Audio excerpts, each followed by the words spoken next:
Hai sob, welcome back to my channel. Nah, di video kali ini gue akan membahas atau ngasih tahu kalian tentang apaan aja sih menu yang ada di speedometer ini. Ini berawal dari kemarin atau reading gue yang sebelumnya gara-gara gue salah pencet tombol dan kereset.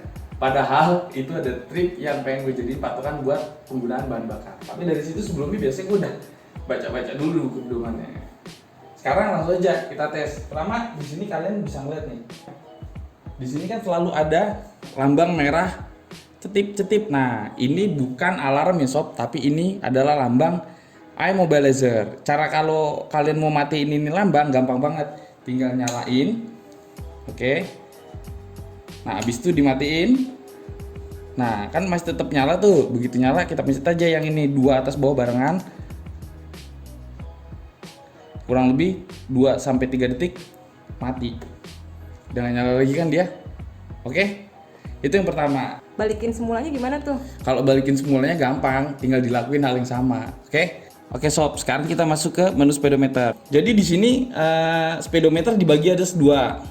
Yang pertama adalah tachometer, yang kedua adalah MID, multi information display. Kalau dilihat saat kita pertama kali start di menu speedometer, di sini ada KTRC, di sini ada engine check, di sini ada neutral, di sini ada ABS. Nah, masuk ke menu speedometer lainnya, di sini ada sen sama kanan kiri, oke. Terus di sini ada pace beam. Masuk ke di sini kita ada RPM dari 0 sampai 20.000. Lanjut ke sini kita bisa ngelihat ini gear N. Terus ada jam, ya kan? Masuk ke sini, di sini kita bisa ngelihat bensin F sama E, oke. Di sini adalah odometer. Odometer bisa diganti pakai sini atas. Ini trip A, trip B. Dan ini adalah odometernya. Lalu masuk ke sini adalah kecepatan, penunjuk kecepatan, speedometer. Di sini kita bisa ngelihat range penggunaan bahan bakar. Ini bisa kita ganti pakai yang di bawah, ya kan? Ini ada suhu udara, ini dalam Fahrenheit, oke. Nanti gue kasih tahu juga cara penggantiannya. Lalu di sini ada air intake RAM, ya kan? Ini adalah suhu yang ada di box udara atau filter. Ini juga dalam Fahrenheit. Nanti gue kasih tahu cara gantinya. Lalu di sini ada US mil per galon. Nah, ini jadi speedometer dia bisa diganti menu 3 negara sob. Ada US, ada UK, sama Indonesia. Di sini ada suhu air radiator. Di sini ada intake rem air. Intake rem air itu yang ada di box udara filter. Di sini adalah US mil per galon, average real time-nya penggunaan. Di sini adalah average total selama kita pakai bahan bakar, oke? Dan ini yang terakhir adalah range mile. Range mile itu adalah sisa bahan bakar di tangki bisa pakai untuk berapa kilo lagi. Nah, terus kalau di sini kita lihat, di sini ada kayak lambang kunci iMobilizer. Terus di sini ada gambar aki, di sini ada kayak gambar suhu. Jadi kalau ketiga ini nyala dan disertai dengan nyala atau kedipan di warna merah ini, itu artinya ada masalah sama kelistrikan. Kalau iMobilizer berarti kuncinya nggak sesuai. Kalau aki berarti akinya ngedrop. Kalau gambar air radiator ini berarti air radiatornya ini panas banget. Di sini ada indikator air radiator.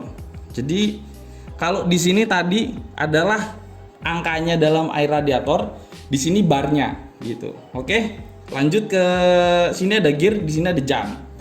Sampai di sini ini udah jelas. Sekarang gua kasih tahu bagaimana cara kalian untuk nyeting. Yang pertama adalah kalau kita mau nyeting jam ini bisa diganti ke format 24 jam. Kalau mau ganti format 24 jam, kita tinggal pencet dua tadi yang ini berbarengan lalu lanjut ke sini. Nah, jadi tekan yang bawah ini kurang lebih 2 sampai 3 detik. Nanti akan melihat nih untuk formatnya kita tinggal rubah pakai atas mau 24 jam atau 12 jam. Lanjut, kalau udah selesai tinggal pencet lagi bawah. Nah, kalau udah pengen nyetel jam, kita tinggal pencet yang ini. Ini untuk ngatur jamnya, ya kan? Lanjut ke sini, ini untuk ngatur menitnya. Oke, kalau udah selesai, kita balikin lagi ke sini. Tek. Kalau untuk ngatur yang atas, set, ini kita tahan 2 detik. Nah, di sini kita bisa ganti atau bisa ngatur kedipan si shifting light. Kalau kita pencet atas sekali lagi, itu off. Kalau kita pencet sekali lagi, itu on. Kalau yang bawahnya itu untuk ngatur RPM shifting leg start mulai di RPM berapa. Nah, ini gua kasih contoh, oke? Kalau dipencet tekan dia akan jalan. Nah, kalau udah selesai kita tinggal pencet lagi yang atas. Set. Nah, ini balik ke sini. Yang terakhir, gimana cara ganti ini biar bisa mile per hour, biar bisa kilometer per jam.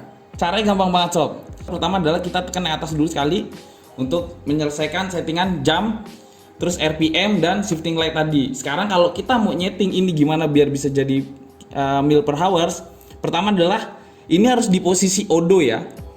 Oke. Yang kedua, tekan atas dulu, tahan, baru dipencet bawahnya. No. Oke, kelihatan tuh berubah kilometer per jam, mile per hours. Nah, ini UK kilometer per jam, kilometer per jamnya, tapi yang berubah adalah kilometer per liternya. Ini mile per hours, ini adalah US, ini adalah UK gitu. Nah, kalau kita mau ganti menu di KTRC atau power mode itu bisa dari sini. Pertama, kalau kita mencet tengah sekali, tek. Nah, tengah sekali ini akan kedip F-nya. F itu berarti full mode, ya kan? Nah, kalau kita ganti pencet ke bawah, cetek. Nah, itu jadi L, ke atas jadi F. Oke, dipencet sekali lagi. Nah, ini adalah KTRC mode-nya. Oke. Itu KTRC mode-nya. KTRC 1, 2, 3 nanti akan gua kasih gambar di atas deskripsinya pengaruhnya seberapa besar impactnya. Jadi kalau mau dirubah, pencet bawah ini jadi 2, pencet bawah sekali lagi ini jadi 1, pencet bawah sekali lagi ini jadi off. Oke. Nah, ini off. Walaupun dia di offin, kita pencet select. Nah, ini kan udah selesai nih settingannya. Ketika kita matiin sob, terus kita otomatis nyalain lagi, KTRC-nya akan balik ke mode 1 gitu.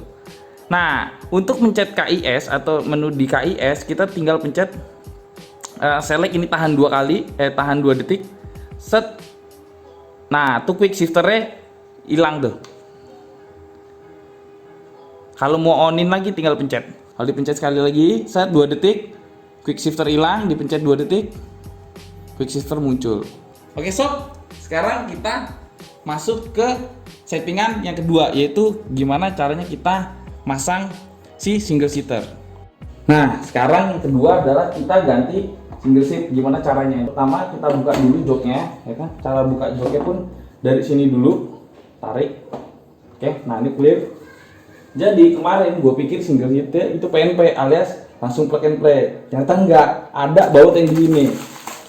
Jadi kalau kalian mau masang single seat, tadi di bawah sini ada baut, terus ada tempat bracketnya, terus di sini ada panah arahnya. Nah, panah arahnya itu ngarah ke sini.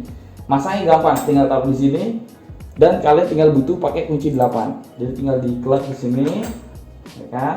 Nah, kalau udah tinggal kunciin pakai kunci ring 8. Saran gue sih pakai kunci 8 ring sob. Nggak usah kenceng-kenceng, yang penting ngenok. Dah, kalau udah selesai, tinggal pasang sini dulu. Jadi deh, sini kepasang, sini klik, sini klik. Oke, thanks sob udah ngeliat video kami dan see you di next video. Bye bye.